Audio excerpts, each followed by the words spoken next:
building the nation, safeguarding the country's fundamental principles and enhancing its capabilities to achieve security and stability.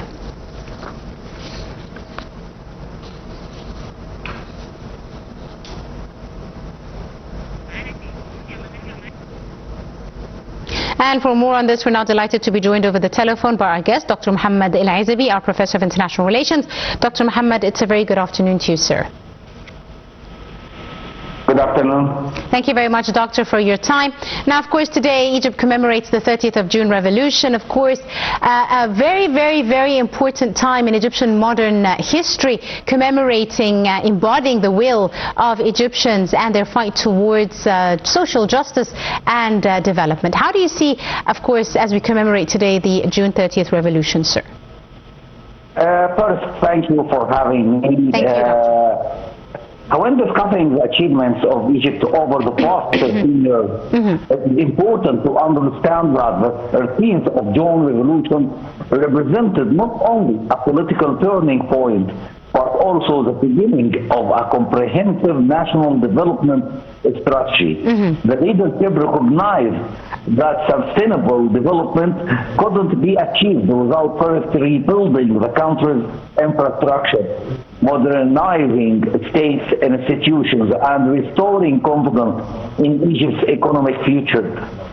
Infrastructure was therefore viewed as the foundation upon which every sector of the economy could grow. It was never simply about constructing roads or bridge. It was about creating the conditions necessary for investment, industrial expansion, tourism, trade, and social development. Perhaps the most visible achievement has been unprecedented expansion of Egypt's transportation network. Thousands of kilometers of highways and modern roads have connected cities, ports, industrial zones, and agricultural projects in ways that were unimaginable a decade ago. Efficient transportation reduced logistic costs, shortens travel time, increased productivity, and ultimately enhanced the competitiveness of national economy. Indeed. Another remarkable. Indeed, Dr. Mohamed, as you said, now after this revolution and the developments that ensued after the revolution has seen many development projects, like you mentioned, and national mega projects initiated by the state in order to, answer the call by the Egyptian citizens for development. Now, you mentioned several projects, of course, embarked upon by the state. Let's talk a bit about one of the major projects, which was the infrastructural development, as well as the development of housing and urban new cities. Well, if we talk about the new capital city, it is a dream, it is just a dream to have a modern city for government to set Cairo free from a lot of crowded people that goes to ministries and government buildings. President Fattah al-Sisi assured that we need a new strategy to rebuild our country. He started with a new South Canal, then moved to a new capital city, which is, we can consider it as a miracle. We saw a very recent and modern and technological buildings. The ministries there is very intelligent buildings. Everything turned to technical and we can say not only technical but technological buildings. We moved it from as always we say and laugh, we turn it from Madame Afaf in the fourth floor and turn it to computerize everything in Egypt. So it is a great revolution also to make the new capital city. Absolutely, Doctor. And also moving to another important issue, which we've seen developments in, specifically the industrial sector, of course, all with the aim of creating job opportunities, of creating homemade products in order to increase exports, etc. How do you see the strides taken and the leaps taken with regards to developments in the industrial sector and the industrialization of Egypt, sir? Well, Egypt has focused on expanding industrial zones, improving logistics infrastructure, encouraging local manufacturing, promoting exports, supporting small and medium-sized enterprises, and increasing localization of strategic industry. The government has also prioritized industrial diversification to reduce dependence on imports, while enhancing Egypt's position within regional and global supply chains. And this has indeed worked in order to create more self-sufficiency and bridge the gap when it comes to imports and exports. Yes. Right. Doctor, let's also move to a very important issue with regards to development in Egypt. We've seen a comprehensive development, for example, in the medical and health services as well as education services in Egypt. Very important and was a main call by the Egyptian citizens during the 30th of June revolution.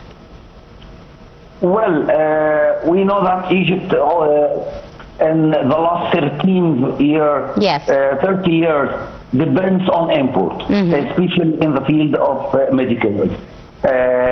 So His Excellency President Abdel Fattah el-Sisi launched many factories that depends on manufacturing medicines here in Egypt. It is a very important project that can reduce the cost of importing. Also, Egyptian people can find all medicine easily because it's manufacturing in Egypt.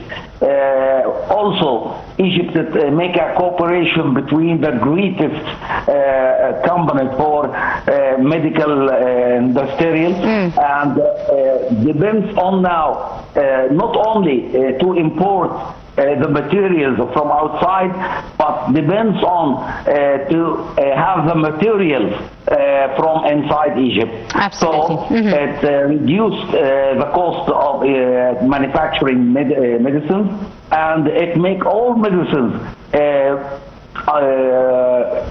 we can say in any place in Egypt that can the patient find his medicine so easy. Indeed, right. We'll have to leave it at that. I'd like to thank you very, very much, Dr. Mohamed Ezaby, our Professor of International Relations. Many thanks, sir, for your time and your insight and for joining us this afternoon on Cairo Local Time. We move on with more news. President Abdel Fattah el-Sisi today received Lieutenant General Ashraf Salem Zahir, the Commander-in-Chief of the Armed Forces, as well as the Minister of Defense and Military Production.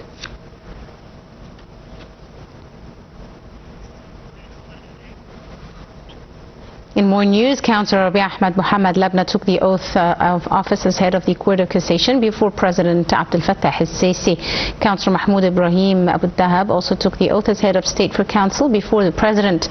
Also on Tuesday, Councillor Abdel Nasser Abu Azm Isa took the oath as head of the State Lawsuits Authority. Councillor Huda Ahmed Mohamed Isa took the oath as head of the Administrative Prosecution Authority. President el-Sisi also granted the Order of the Republic of the First Degree to Councillor Asam Abdel Latif al-Said former head of the Court of Cassation, and Councillor Osama Yusuf Shalabi, former head of the State Council, as well as Councillor Muhammad Ahmed Khalifa al-Shannawi, former head of the Administrative Prosecution Authority.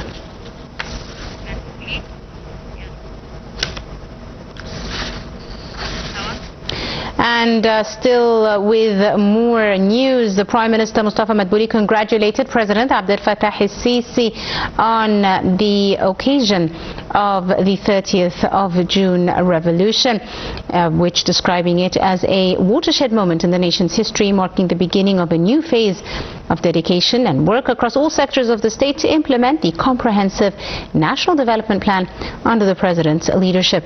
He expressed hopes the occasion would bring about more progress, prosperity and development.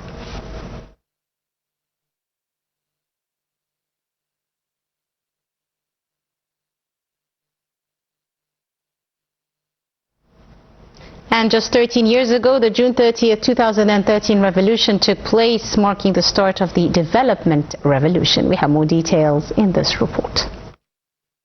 13 years ago, June 30th, 2013 revolution took place, marking the start of the development revolution, in which new methods and ideas were launched in managing the country's resources. Egypt's intellectuals affirmed that June